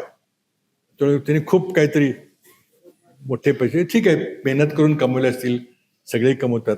म्हणजे गिरीश महाजनापेक्षा तर बऱ्याच जण कमवले. तेही मंत्री आहेत ते. पण त्यांनी काय, त्याचा मुलगा आता बघतोय काम. मी काय मुलाला भेटलो नाही, पण माझा एक जो सहकारी माझ्या बरोबर काम करत होता मुख्यमंत्री असताना, तो तिथं आता बघतोय वस्तू. त्यांनी काय केलं लोढानी, मी आय मस्ट कॉम्प्लिमेंट हिम. जर खरं असलं मी जे ऐकतोय ते सांगतोय. लोढानी आपण हायर एज्युकेशनचं आपल्याला काय म्हणायचं की काहीतरी चांगली शाळा काढूया, चांगलं कॉलेज काढूया, काहीतरी चांगलं विश्वविद्यालय काढूया. आताच स्वर्गीय DY पाटलांचं निधन झालं, त्याचे 5-6 कॉलेजेस आहेत, विश्वविद्यालय आहेत, काढूया. ते कॉलेज काढले की काय होतं, परवानग्या काढा, मग डेलिगेशन तपासणार, मग तुम्ही काय, तुमची किती चौरस फूट जागा आहे हे सगळं पाहणार. ही भानगड नको म्हणून लोढानी एक संस्था काढली, आणि ती प्रिन्स्टन नावाची जगप्रसिद्ध जी रिसर्च संस्था आहे, तिथं अल्बर्ट आईन्स्टाईन शेवटी काम करतात. त्या संस्थेमध्ये ते कॉलेज नाही, ते डिग्री देत नाही, PhD देत नाही किंवा मास्टर देत नाही, नुसती रिसर्चची संस्था आहे, कंपनीसारखी. चल हे घे, पगार घे आणि रिसर्च कर. तशा प्रकारची त्यांनी संस्था काढलेली आहे, Lodha institute of mathematical sciences. आणि दुसरी इन्स्टिट्यूट काढलेली आहे, Lodha institute of theoretical physics. I complimented full heartedly. आणि यामध्ये भारत सरकारचा यत्किंचित संबंध नाही, परवानग्या नाहीत, काही डेलिगेशन नाही, काही. सगळे पैसे त्यांनी आपल्या CSR फंडामधून टाकले. ते आपण रस्ते बांधतो ना, ते CSR वगैरे, त्यातले खूप मोठे टाकले, मला माहित नाही किती. आणि त्यातले आता 2-4 त्याच्या हजारो, मला वाटतं 5-50-100 बिल्डिंग असतील लोढाच्या. त्यातल्या एखाद्या बिल्डिंग मध्ये 4-5 त्यांनी मजले दिले असतील, 10-15 खोल्या असतील. चालेल, युनिव्हर्सिटीला काय लागतं? University is not buildings, is people. IITच्या बाबतीत सांगितलं ना, म्हटले मॅथमॅटिक्सचे इन्स्टिट्यूट करायचं काय केलं पाहिजे, तर कोणतरी आपल्याला चांगला, अतिशय जागतिक कीर्तीचा प्रोफेसर आपल्याला शिकवायला मिळालं पाहिजे गणिताचा. आता गणितामध्ये जागतिक कीर्तीची माणसं कोण आहेत, तर मी काही नावं सांगितली, म्हणजे काकडे वगैरे. आपल्याला नोबेल प्राइज माहिती आहे, त्याच्याबद्दल मी पुढे बोलणार आहे. फिजिक्स, केमिस्ट्री, मॅथमॅटिक्स या विषयामध्ये दरवर्षी 3 लोकांना जास्तीत जास्त नोबेल पारितोषिक दिलं जातं. हे खूप प्रेस्टिजियस समजलं जातं. भारतातल्या फक्त एका भारतीय नागरिकाला आतापर्यंत सायन्सचं नोबेल प्राइज मिळालेलं आहे, सर CV रामन. इतर 3 भारतीय आहेत, एकूण 4, पण तिघही परदेशी नागरिक आहेत. त्यांचं सगळं काम परदेशात झालेलं आहे, भारतात अजिबात झालेलं नाही. Only CV. सबर्न, only 1 Nobel prize. Hargobind Khorana America, Chandrasekhar America, Venki Ramachandran America. सगळे इथे जन्मलेले असले तरी अमेरिकेत काम केलं, त्यामुळे ते आणि भारताचे नागरिक नाही. त्यामुळे एकच भारताचे नागरिक ज्यांनी भारतात काम केलं हे सी.व्ही. रमन. खूप मोठं प्रेस्टिजियस आहे. तसंच मॅथमॅटिक्समध्ये फील्ड्स मेडल नावाचं एक पारितोषिक आहे. ते काही लोक त्याला नोबेल पारितोषिकापेक्षा जास्त वरचं समजतात. आपल्याला कोणाला माहित नाही, कोणाला मिळायचा संबंध झाला नाही तर कुठं, त्यामुळे काय फील्ड्स मेडल माहिती आहे. तर फील्ड्स मेडल हे दरवर्षी दिलं जात नाही, तर 4 वर्षातून एकदा दिलं जातं. आणि ते फक्त 40 वर्षाच्या आतल्या मॅथमॅटिशियन दिलं जातं. 41 झालं तर नाही मिळत. काकडेंचं वय आता 42 आहे. He has lost Fields medal. 2च भारतीयांना आतापर्यंत फील्ड्स मेडल मिळाले.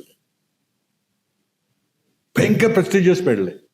म्हणजे नोबेल पारितोषिकडे कोणी बघत सुद्धा नाही. ते फील्ड्सवाले इतके ते हे आहेत. ते 1000 वर्षापूर्वीचा प्रॉब्लेम सोडवला, ही असे ते वेगळेच जमात आहे त्यांची मॅथमॅटिशियनची. तर ते म्हटले आपल्याला लोडायला करता पाहिजे तर असं कोणतरी पाहिजे. बाहेरचा तर कोणी येणार नाही, पण भारत सरकार येऊ देणार नाही की तो अमेरिकन माणूस कुठला आणलास किंवा चीनी कुठला आणलास किंवा इंग्लिशचा कुठला, तर भारतीयच पाहिजे. म्हणजे नागरिक नसलं तरी चालेल, पण भारतीय मुळाचा. 2 माणसं आहेत. मंजुल भार्गव राजस्थानचा, कॅनेडियन सिटीजन, 2014 फील्ड्स मेडल. दुसरा आहे अक्षय अयंगार, काय त्याचं नाव विसरलो.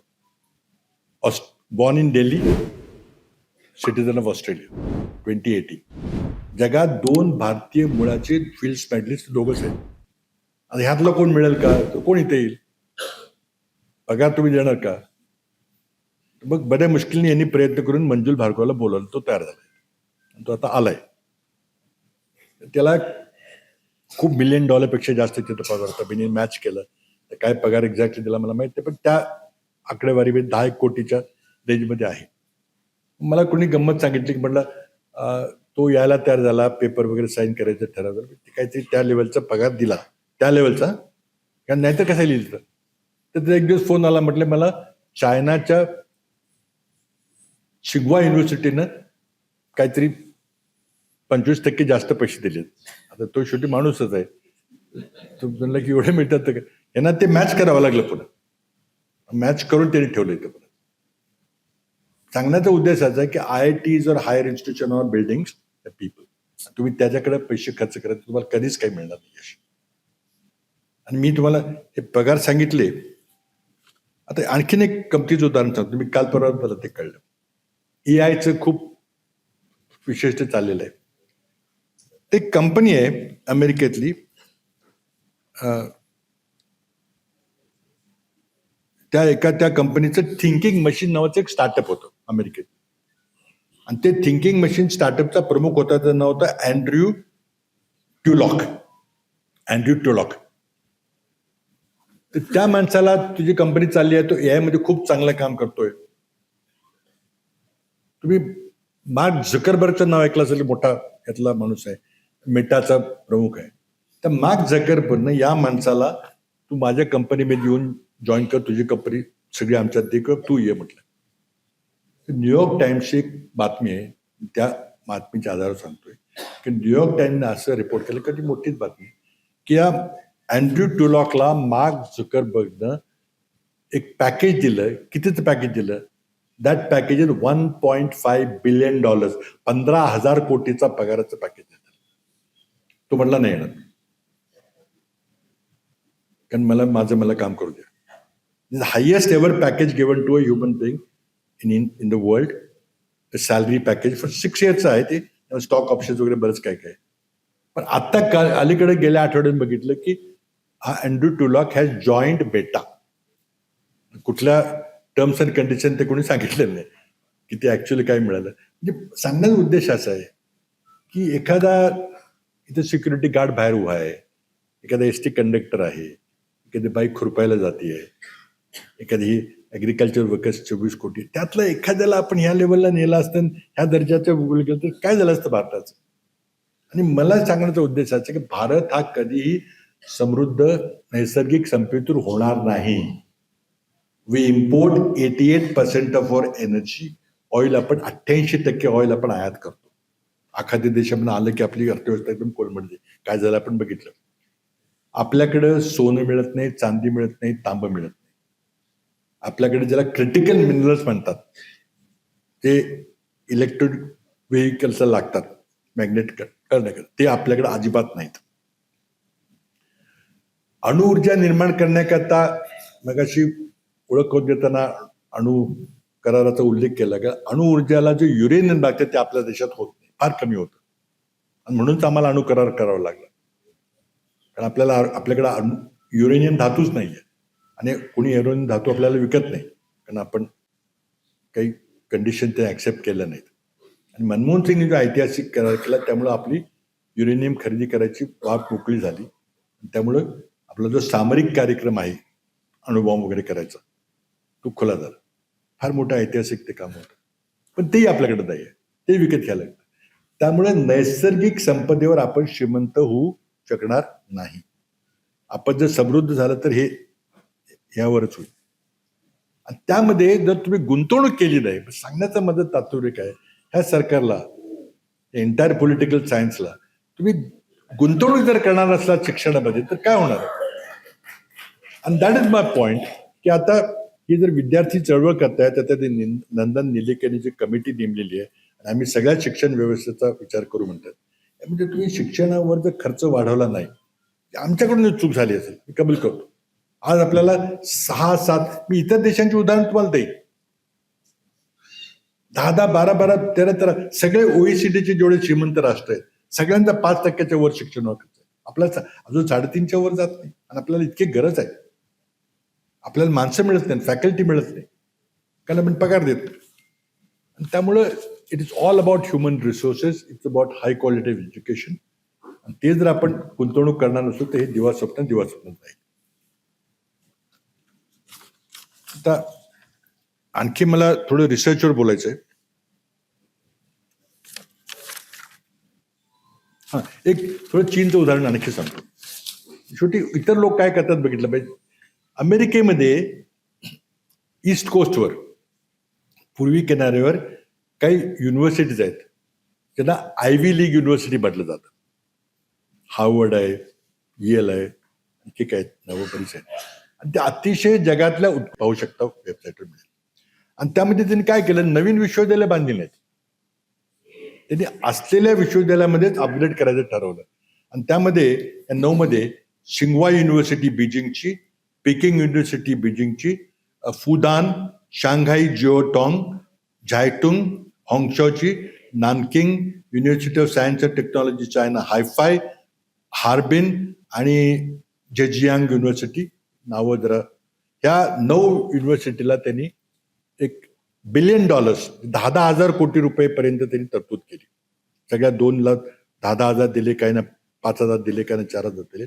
आणि ह्यातल्या आता किमान 4 ते 5 युनिव्हर्सिटी पहिल्या 50 मध्ये आलेल्या आहेत. ह्याच्यामुळे अशी गुंतवणूक केली त्यांच्या प्रमुखांनी. त्यावेळेला सगळे इंजिनियर ते असायचे, सगळे राष्ट्रप्रमुख वगैरे. आता जे जू रोंगजी नावाचे त्यांचे पंतप्रधान, त्यांनी चायनाचा चेहरामोहरा बदलला, त्यांचं 92 वर्षी गेल्या आठवड्यात निधन झालं. सगळे हुशार इंजिनियर्स वगैरे माणसं होती. प्रचंड मोठ्या प्रमाणात त्यांनी गुंतवणूक केलेली आहे. म्हणून चीन कुठे गेले, आपण ऑपरेशन सिंदूरमध्ये पाहिलं.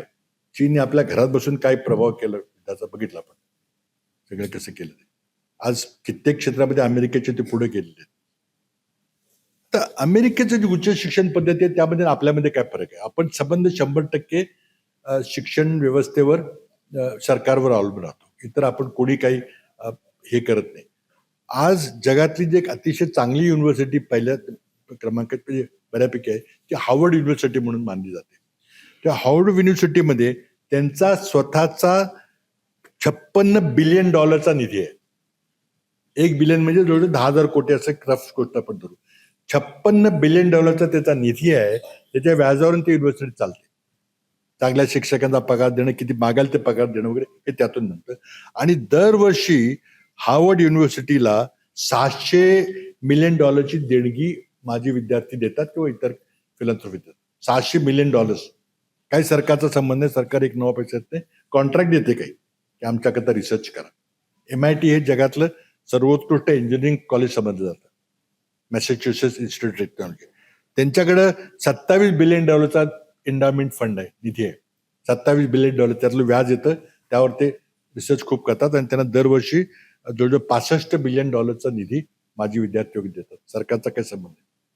सरकारचे त्यांना काही ग्रँट मिळत नाही. आपल्याकडे ते कल्चर आपल्याला डेव्हलप करावं लागेल. विकसित भारत करायचं तर आपल्यालाही काही करावं लागेल. सगळं मोदी करतील किंवा सरकार करेल किंवा येईल असं म्हणून चालणार नाही. थोडी आपली मानसिकता बदलावी लागेल. थोडंसं मला रिसर्चकडे दुसऱ्या एका टप्प्याकडे वळायचंय की आता जर आपण रिसर्च केलं नाही, आपण AI मध्ये काम नाही केलं. AI मध्ये काय झालंय, आर्टिफिशियल इंटेलिजन्स हा संगणकीकरणाचा पुढचा टप्पा आहे आणि त्यामुळे संगणक इतके पॉवरफुल झालेले आहेत की ते माणसासारखा विचार करायला लागलेले आहेत आणि त्यामुळे एखाद्या वेळेस माणसासारखं त्याला नवीन ज्ञान आत्मसात करायची जर शक्ती निर्माण झाली तर ते माणसाच्या पुढे जाऊन ते स्वतःच निर्णय घेतील आणि माणसाला सांगतील की तुमचं हे चुकलंय आणि मी असं करतो, मला माहिती आहे म्हणून. किंवा एखादं युद्ध झालं आणि एखादं मिसाईल येत असेल तर ते खरोखरीच ते शत्रूचं मिसाईल आहे का काही चूक झालेली आहे हे करायला क्षणार्धाचा वेळ, 4-5 मिनिटात वेळ लागतो. माणूस जर बघत बसला, फोन करून विचारलं बॉसला की काय करायचं, तोपर्यंत तुमचा देश बेचिराज होईल. म्हणून AI मग त्यामध्ये येईल, सांगेल की तू विचार करणंच वेळ नाही, माझा देश खराब होईल, मी निर्णय घेऊन टाकतो. हे आता होईल, हे व्हायला लागलेलं आहे. याबद्दल खूप मोठे सेमिनार्स वगैरे चालू आहेत की ऑटोनॉमस निर्णय घ्यायची क्षमता AI मध्ये निर्माण होईल का. हे फार काळजी करण्यासारखं आहे. भारत सरकार फक्त AI चे फायदे काय, यातून किती मोठ्या कंपन्या होतील, किती मोठे स्टार्टअप तयार होतील, किती मोठे युनिकॉर्न तयार होतील हे बघतात. पण AI चे धोके काय, त्यामुळे किती जॉब्स नष्ट होणार आहेत, या बॅचच्या इंजिनियर्सला बहुतेक नोकऱ्या मिळणार नाही तर माझं भाकीत आहे. कारण सगळं ऑटोमॅटिकली होतंय. मी स्वतः इंजिनियर आहे त्या विषयाचा, मला आश्चर्य वाटते की काय चाललंय काय, अगदी म्हणजे माइंड बॉगलिंग सगळं आहे. आणि हे रिसर्च शिवाय होत नाही आणि तुम्ही रिसर्च करायला पैसे देत नाही. मी सायन्स टेक्नॉलॉजी मिनिस्टर असताना आम्ही R&D वर 1% खर्च करायचो. We should spend 1% of the India GDP on R&D. Modi सरकारच्या काळामध्ये ती 0.64% पर्यंत खाली गेलेलं आहे. मी प्रत्येक पंतप्रधानांचं 3 जानेवारीला भाषण असायचं, पंडित नेहरूंपासून मनमोहन सिंग पर्यंत. ह्यांनी थांबवलं सगळं आता. पण दर 3 जानेवारीला एक इंडियन सायन्स काँग्रेस नावाचं एक बैठक आहे, त्याला आवर्जून विद्यमान प्रधानमंत्री जातात आणि त्याला व्याख्यान देतात. ते व्याख्यान मी सायन्स डिपार्टमेंटचा मंत्री आम्ही ते लिहायचो सगळं. त्यामध्ये प्रत्येक व्याख्यानात मी लिहायचो की आम्ही R&Dचा खर्च जो आहे तो 1%हून 2% करू, आम्हाला काही जमलं नाही. मोदींनी तो 0.6% वर आणला. आता कसं आहे, दुसऱ्या देशांची तुलना केली तर इस्रायल हे या बाबतीमध्ये वर्ल्ड लीडर आहे.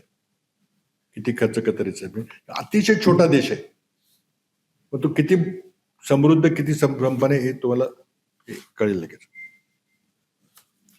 Israel spends more than 6% on the R&D on research and development. America 3.5%, China 2.6%, Brazil सुद्धा 1.2% आणि भारत मात्र 0.6%. हे किमान आपल्याला पूर्ववत 1% येऊन 2% जायचा प्रयत्न केला पाहिजे, तर कुठेतरी आपण AI मध्ये वगैरे काहीतरी तग धरू शकू. आता आपल्या देशात किती संशोधक आहेत, तर इस्रायलमध्ये 1 दशलक्ष लोकसंख्येच्या मागे 8,250 रिसर्चर्स आहेत, टॉप क्लास रिसर्चर्स, PhDs वगैरे आहेत.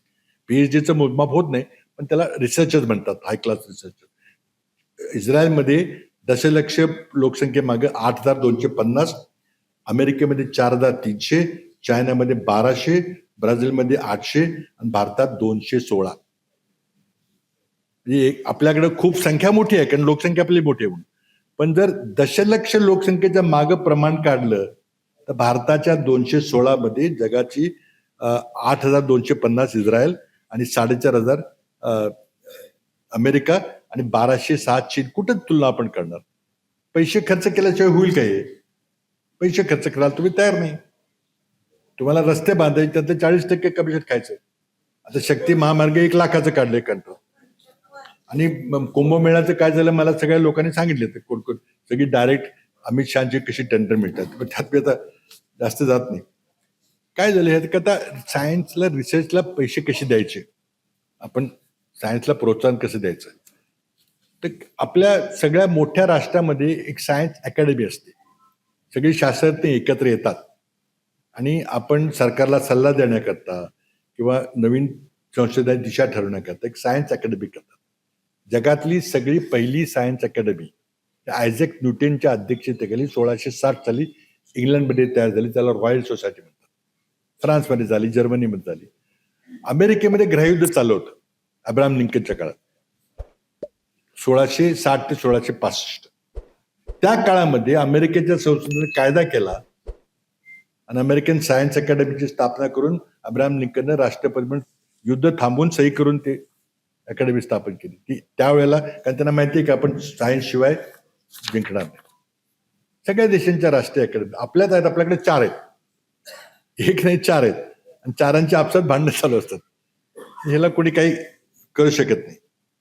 त्यानंतर अमेरिकेमध्ये विज्ञान तंत्रज्ञानाला फंड करण्याकरता नॅशनल सायन्स फाउंडेशन नावाचे फंडिंग इन्स्टिट्यूशन आहे. 1950 साली तयार झालं. त्याचं बजेट आहे $10 बिलियन, म्हणजे 1 लाख कोटीच्या जवळपास त्याचं बजेट आहे. आता ते बघून भारत सरकारने पण सुरू केलं की आपणही करूया काहीतरी असं. आणि मोदींनी बऱ्याच वेळा लाल किल्ल्यावर घोषणा केली की आम्ही अनुसंधान नॅशनल रिसर्च फाउंडेशन तयार करणार. आता कायदा जर 2023 साली अनुसंधान research national research foundation ANRF म्हणतात. लाल किल्ल्याच्या भाषणात सांगितलं आणि म्हणजे आम्ही 1 लाख कोटी खर्च करणार. मला खूप आनंद झाला की 1 लाख कोटी म्हणजे आता काहीतरी सबस्टॅन्शियल येईल. कायदा पास झाला. 2024 गेलं, काय झालं नाही. मग कमिटी नेमायचं चाललंय. मग 25 आलं, काय झालं नाही. मग निर्मला सीतारामन बजेटमध्ये घोषणा केली. आम्ही मग हळूहळू कळलं की नाही 1 लाख कोटी आम्ही 7 वर्षात करणार आहे. ठीक आहे. 20,000 कोटी दरवर्षी तरी करा खर्च. बजेटमध्ये 20,000 कोटी 25च्या बजेटमध्ये आले. खर्च झाले 3,000 कोटी. गोष्टी लाखाच्या आणि खर्च 3,000. आता नॅशनल सायन्स फाउंडेशनचा अध्यक्ष हा कॅबिनेट दर्जाचा एक अतिशय उत्कृष्ट सायंटिस्ट असतो अमेरिकेत. सगळीकडं चीनमध्ये पण जिथे त्यांची जी अशी सायन्सला रिसर्चला फंड करणारी संस्था आहे तिथे कोणती उच्च अशा दर्जाचा नोबेल प्राइज लेवलचा असा सायंटिस्ट त्या संघटनेचा अध्यक्ष असतो. आता अनुसंधान नॅशनल रिसर्च फाउंडेशन भारत ह्याची कमिटी अध्यक्ष कोण आहे? नंबर 1. आणि उपाध्यक्ष कोण आहे? तर एज्युकेशन मिनिस्टर ज्यांना राजीनामा दिला तो. आणि दुसरा उपाध्यक्ष आहे त्यांचा एक सायन्स मिनिस्टर. पैसे तुम्ही देणार आहे उद्योगांना रिसर्च करा, तुमच्या हातात पैसे सुटत नाही. एखाद्या चांगल्या शास्त्रज्ञाला करू दे ना. इतका मूर्खपणाचा निर्णय हा. कधी तुमचं सायन्स होणार नाही. पैसे दुसरे घोषणा मात्र प्रत्येक 1 लाख कोटी रिसर्च करा. तुम्ही भाषण काढून बघा. पैसे मात्र काही नाही. असं होणार नाही ना. तुमचा विकसित भारत हे होणार नाही. खरोखरी तुम्हाला तो खर्च करावा लागेल. आता काय मी मगाशी नोबेल पारितोषिकाचा उल्लेख केला.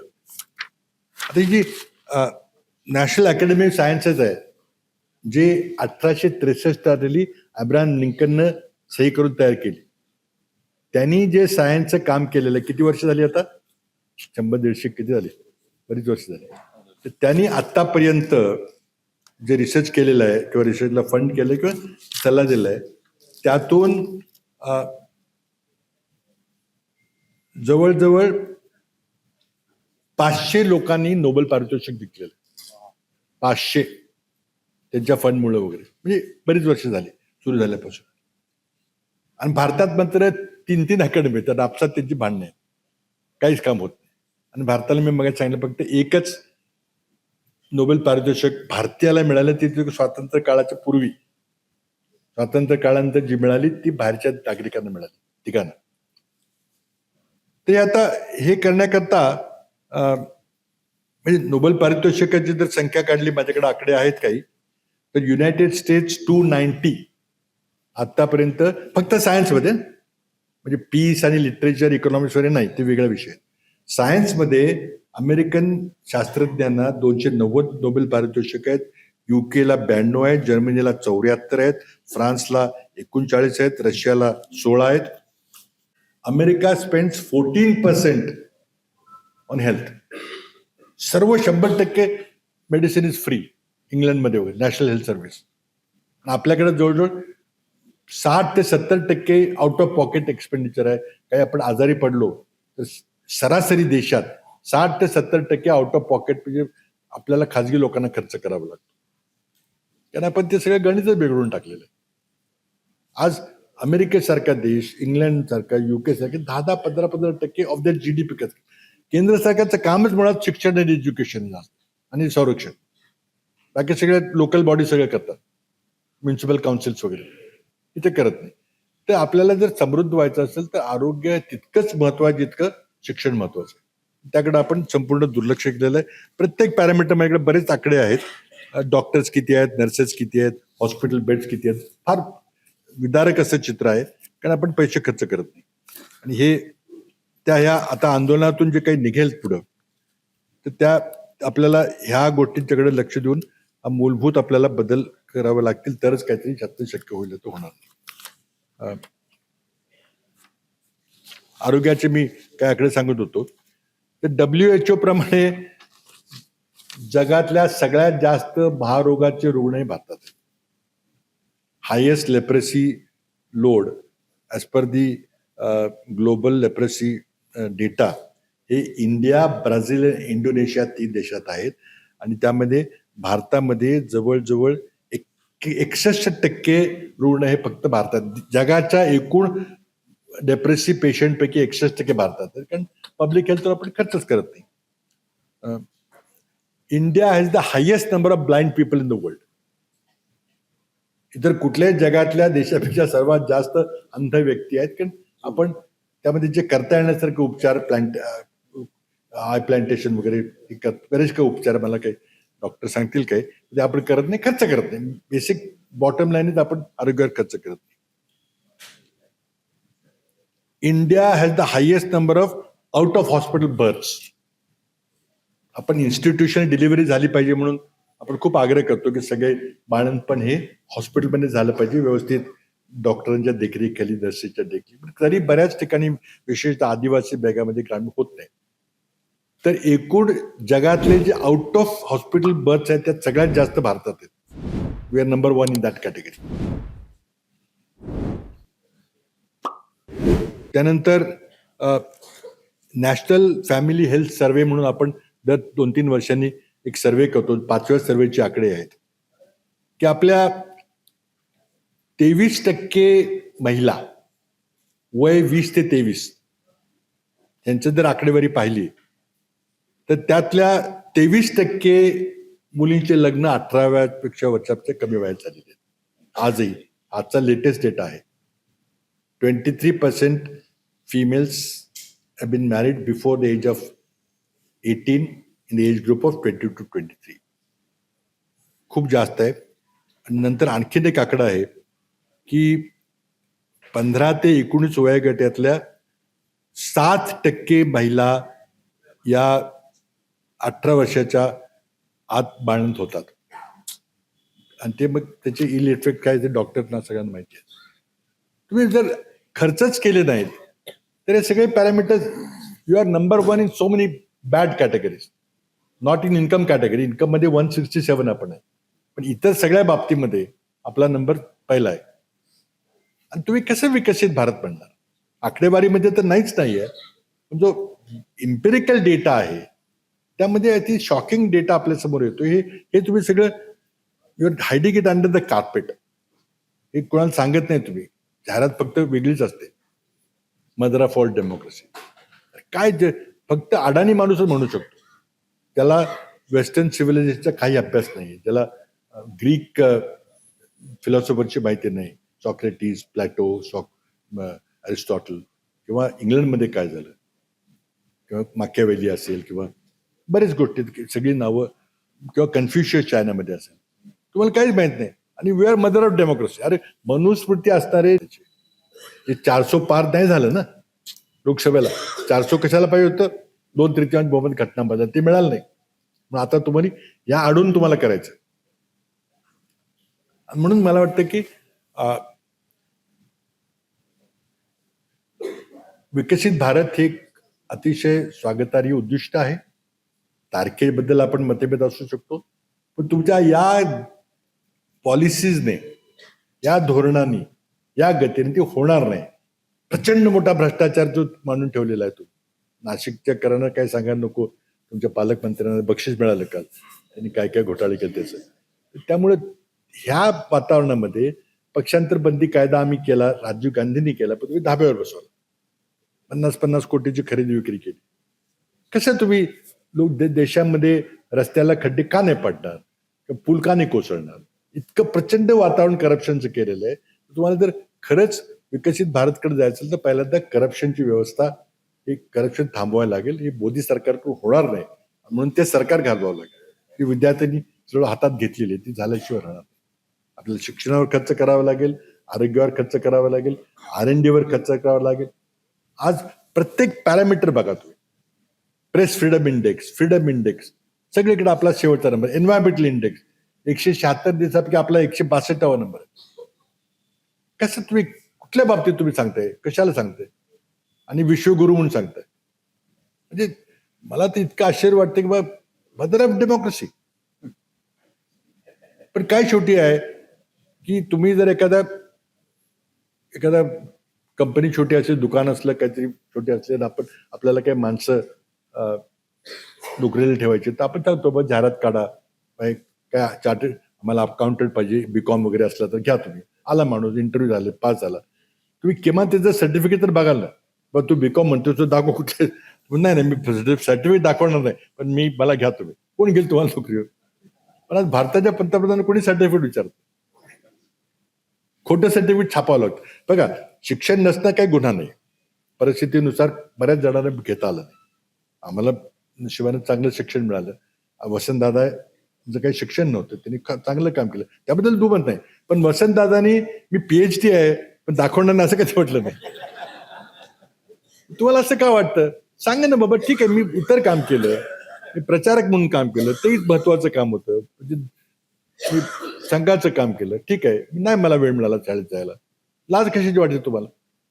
तुम्हाला दाखवायचं मग ती कधी A² + B² असं येतं. आणि विज्ञानाबद्दल बोलायचं, रडार थायसले ढग होते म्हणून रडार आम्ही विमानं सोडली. असे ही आज दाभोळकरांची पुण्यतिथी आहे. आज या दिवशी आपण सायंटिफिक टेम्पल डे म्हणतो. नेहरूंची जर काही देशाला मोठी देणगी असेल तर ती एक सायंटिफिक टेम्पल तयार झालं, पण त्यांनी हा विचार मांडला. इंदिरा गांधी त्याचं घटनेमध्ये त्याचं मांडणी केली. डॉक्टरांनी प्रॅक्टिकली ते करायचं अंधश्रद्धा निर्मूलन समितीच्या निमित्तानं काम केलं. आणि तुम्ही काय करताय? किती अंधश्रद्धा, पुष्पक विमान, काय काय. मी मगाशी सायन्सचं बोलताना सांगितलं की 3 जानेवारीला दरवर्षी एक परंपरा आहे, पंडित नेहरूंच्या काळापासून इंडियन नॅशनल काँग्रेसची 4 दिवसाची एक संमेलन होतं. 3 जानेवारी तारीख ठरलेली आहे आणि स्वतः पंतप्रधान न चुकता तिथं जातात. आता ते बंद झालंय, कारण तिथं अशा प्रकारे प्रबंध सादर व्हायला लागले की ते लोक म्हटले की आम्ही नाही याच्याला अखलेचे दिवे चोळाले. तर मला आता जास्त मी आपला वेळ घेणार नाही. म्हणजे सगळे प्रेझेंटेशनचे आकडे जे आहेत ते माझ्या सोशल मीडियावर असतील. पण एकच मला सांगायचं की हे उद्दिष्ट असण्यामध्ये काही गैर नाहीये. आपण सर्वांनी त्याचा प्रयत्न केला पाहिजे. फक्त सरकारकडून ती होणार नाही, आपल्यालाही प्रयत्न करावे लागतील. पण सरकारने फसवेगिरी करू नये, वास्तव सांगावं. आणि आत्ताच्या गतीनं किंवा आता जे सरकारचे प्लॅन त्याने ती होणार नाही. 47 होणार नाही, त्याला बराच वेळ लागेल. आणि 47 करायचं तर गणित वेगळं आहे, ते तुम्ही करू शकणार नाही. ते कुठलंही रघुराम राजनचं ऐका, अरविंद सुब्रमण्यम ऐका, पण त्यांचं कोणी छापत नाही, कोणी त्यांचं नीट ऐकत नाही.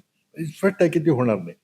आणि म्हणून हे दिवा स्वप्न आहे असं म्हटलं पाहिजे. ते वास्तवात आणायचा प्रयत्न आपण केला पाहिजे. त्यात सर्वात मोठं काम असेल ते ह्यांना घालवलं पाहिजे. तर ठीक आहे, धन्यवाद, थँक्यू.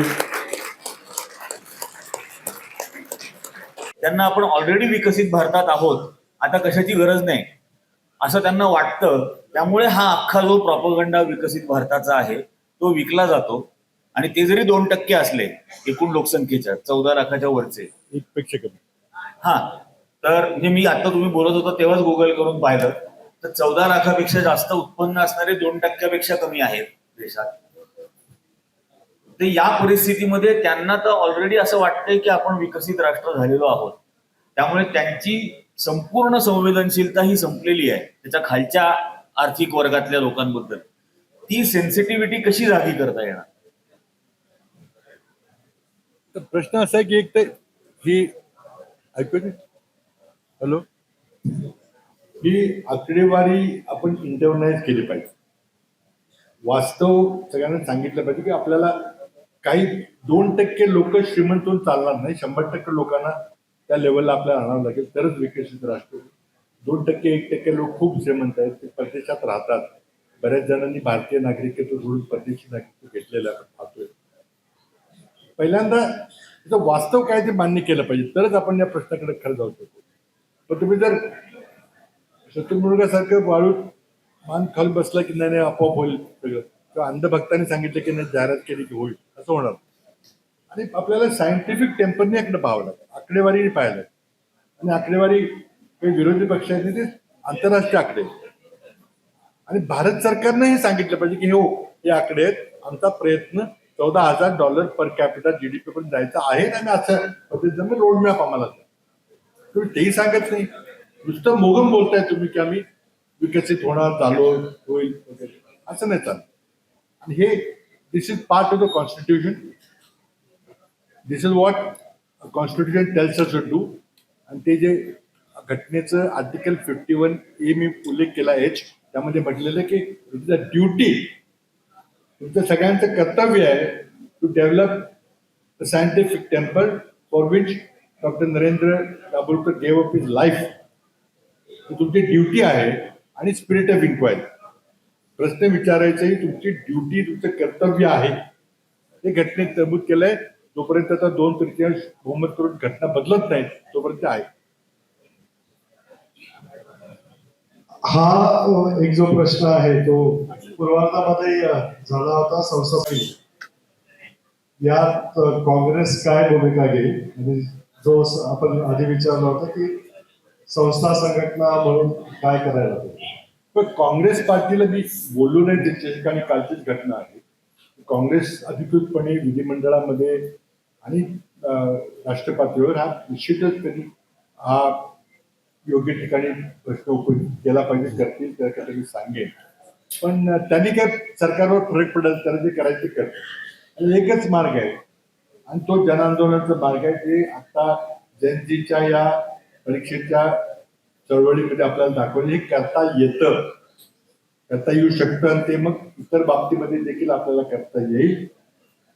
राजकीय पक्ष आपल्या पद्धतीने करतील, आम्ही आपल्या पद्धतीने करू, तर आम्हाला ते दाद देणार. आणि न्याय यंत्रणा जी न्याय व्यवस्थाची जी स्वायत्त यंत्रणा ती राहिलेली आहे दुर्दैवानं सगळ्यात. त्याकरता बऱ्याच उपाययोजना ती जर लांबला असतं म्हणजे ते बोललो नाही मी जास्त काय उपाययोजना केलं पाहिजे, न्यायव्यवस्थेबद्दल काय केलं पाहिजे, पण ते नंतर पुन्हा आपण घेऊ काय करायचं. पहिल्यांदा सायंटिफिक टेम्पर आणि गुन्हेगारांना शिक्षा होण्यामध्ये, गुन्हेगार नीटची परीक्षा फोडणारे असतील किंवा दाभोलकरांचे बारेकरी असतील किंवा कलबुर्गीचे किंवा पानसरेंचे माणसं, सगळ्यांना शिक्षा झाली.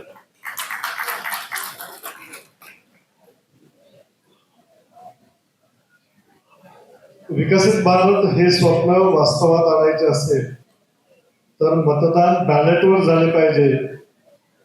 तुमचे काय मत आहे? असं मतदान बॅलेट पेपरवर व्हायला हवे. नाही, काय आहे की आपण बॅलेट पेपरहून इलेक्ट्रॉनिक व्यवस्थेकडे गेलो, पण त्याचे जे दुष्परिणाम आहेत ते आपल्याला दिसायला आहेत. आणि त्यामध्ये बॅलेट पेपरमध्ये जी काही थोडीशी त्रुटी होती त्यापेक्षा ह्या जास्त वाईट पद्धती आहे, हे स्पष्ट झालेलं आहे. पण आता बॅलेट पेपरवर आणायचं म्हटलं तर मोदींनाच ते मान्य करावं लागेल. ते काही करणार नाही, कारण ज्या व्यवस्थेचा त्यांना फायदा होतोय ते कशाला बदलतील. त्यामुळे पुन्हा तेच चालू पण यांनाच घालवल्याशिवाय होणार नाही ते. आणि मग बॅलेट पेपरवर जायची गरज नाही, मग ते इतकं फ्रॉड होणार नाही. मी काल कराडला एक पत्रकार परिषद घेऊन सांगितलं मी, कारण ते SIR ची यंत्रणा चालू होती. माझ्या मतदारसंघामध्ये 2024च्या निवडणुकीमध्ये माझ्या एकूण 3,15,000 मतदारापैकी 58,700 मतदार हे डुप्लिकेट आहेत. दोन नाव आहेत.